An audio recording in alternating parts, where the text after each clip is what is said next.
Yeah, what is going on, guys? Fraser Wilson here. Hope you're having a fantastic day. So right now I'm traveling, and we all know that traveling can get a little bit out of hand. And if you're not careful, you could wipe out like months of progress with just one measly week of complete and utter, unrestricted eating and not training and everything else in between. We want to obviously have fun when we're traveling. We're on holidays, we want to relax a little bit, we want to kick our feet up. We don't want to restrict ourselves too much. So in this video, I want to show you how you can actually have your cake and eat it too. In saying that, if you don't understand metaphors, what I mean is you can actually have fun on your holiday whilst keeping your gains around, keeping lean. I will give you tips and pointers on what to look for when you're eating out, because for the most part, I'm sure when you're traveling, you're going to be eating out a lot, and you want to make the right choices, or at least set yourself up so that when you do eat out, it's not going to matter if you have that big fuck off pizza or that big ass burger. But you will need to follow these steps along. So firstly, I'm just going to go to the gym, hit a fasted workout, which applies to my first tip that I actually have for you. So I'm going to go hit that workout at a local gym.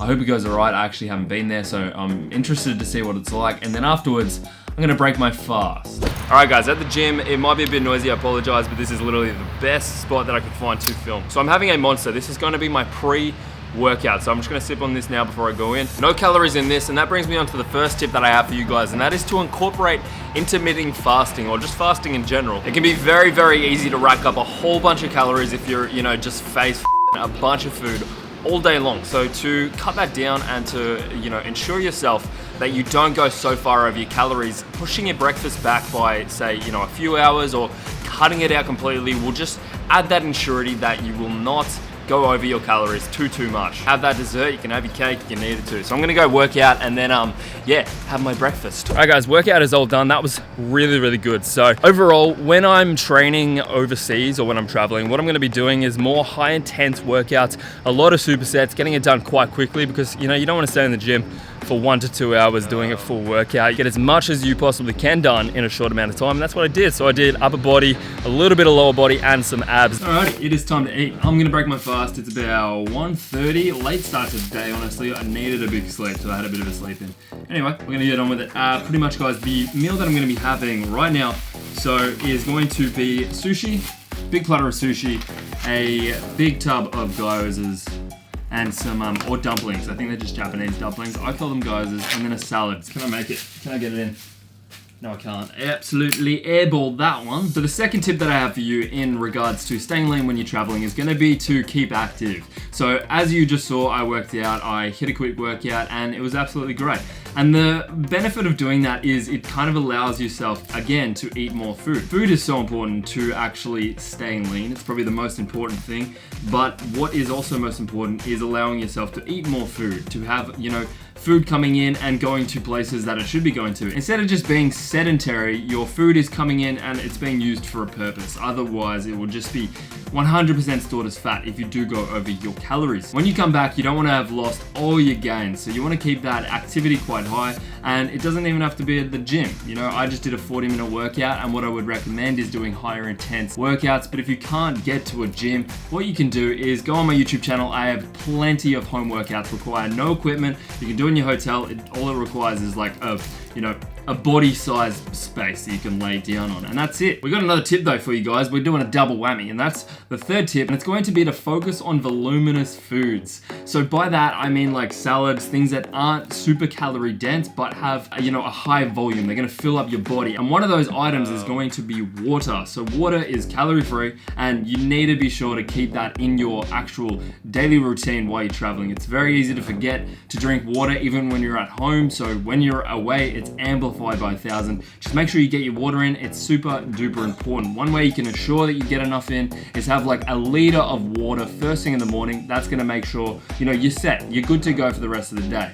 And it tastes so good, guys. Like, holy moly guacamole. So yeah, I'm gonna eat this because I am quite hungry. I'm gonna shower because I probably stink. And then my plan is to go to an onsen, which is kind of like a Japanese bathing house. It's kind of like a hot spring. So I'm gonna go there. Hopefully it's not too busy. Then I'm gonna go check out Akibara. I'm probably absolutely absolutely butchering all these names. But that's alright guys, because everyone here is so damn polite. It's actually astounding. Like, so I've been to Europe, around Paris especially. I'm not saying that Parisians are rude, but in Paris in general, if you don't speak their language, they kind of feel very reluctant to, you know, help you out, or, you know, they expect you to make a big effort. But here, man, they're so relaxed about it. Like, I'll come up, I'll probably butcher every word. Arigato gozaimasu, or I don't even know if that's right. And then I'll say konnichiwa, and they're saying words that I don't understand, but they're so polite, and it's flippin' incredible. Wow, all right, guys. I know what you're thinking, what the hell are we doing back here? The lighting's so screwed. Hopefully that is a little bit better. I feel like I'm in a bloody scene of Casting Couch. If you know what that is,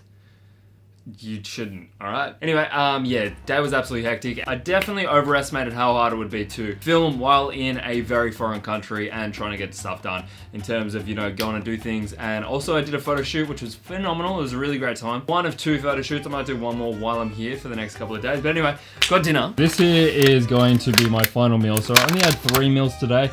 That's kind of what I've been doing. I was about to only have 2, but I thought, screw it, I should definitely get some more calories in. So what I'm having is a big bad salad again. So always trying to find ways to get in my vegetables. Honestly guys, what I've noticed in Japan in general, it's quite hard to get a ton of vegetables. I feel like they're not that into it. They're into the meat, they're into the rice, a little bit of veg on the side, but I'm a big veg guy, so it's been hard to find all that, but I got that. And then also whatever these are, I'm gonna have a couple of these. I don't know what they are, but we're gonna hope they're good. So yeah, I'm gonna go to bed after eating this because I'm pretty wrecked. 2 more tips coming in the morning when it's bright and I have a good lighting switch, so see you in the morning. Alrighty guys, it is morning time and we're gonna get into the next 2 tips. And the first tip that I have for you is to stay accountable. When we are traveling, it can be very easy to just, you know, drop the ball and go absolutely AWOL on some food. You know, we'll have breakfast, we'll have dessert breakfast, we'll have lunch, we'll have dessert lunch, we'll have dinner, we'll have dessert dinner, and we'll have snacks in between. It can be very easy to make food the sole reason of the holiday, you know what I mean? So the best thing you can do is stay reasonably accountable. Don't let yourself go too much, because when you come back, there's gonna be a lot of work undone and a lot of work to do to get back to just where you were. So instead of eliminating things completely or going completely AWOL on some food, find a happy medium. Find quality over quantity. You can definitely have those foods. You can definitely relax a little bit on your training. You can have that cake, have that pizza, have that foods, enjoy yourself, but do it in a moderate way. So instead of going completely crazy and having quantity, focus on quality. The final tip I have is to enjoy it. Stressing is never a good thing if you're trying to lose fat or if you're trying to avoid putting on fat. So don't stress too much, especially if you go overboard. Don't beat yourself up about it. I see this a lot of times when people binge, they beat themselves up. They're like, shit, what can I do? What can I do? The best thing you could do is learn from your mistake and just get back on top of things. So start training again. When you get back, start correcting your diet. Don't turn a holiday into like a month-long period of just eating whatever the you want, because you know you did that. It's like, oh, why not just go ham? Why not eat pizza every night? Why not do this? Why not do that? Get back on the horse. Remember why you started and you'll be completely fine. If you stay semi-accountable, you'll come back in a decently good spot and you'll be able to get back to where you were in, like, you know, a couple of weeks of good diet and training. So the quicker you get back to it, the quicker you'll be back on top of things. Anyway, I hope you enjoyed the video guys. If you did, drop a comment down below. Let me know what your favorite tip was. Drop a like as well. And if you're new here, subscribe. And yeah, if you have any tips for Japan or any traveling places that you would recommend going to, let me know below and I'll definitely hit it up. So yeah, hope you did enjoy the video guys. I'll catch you in the next one.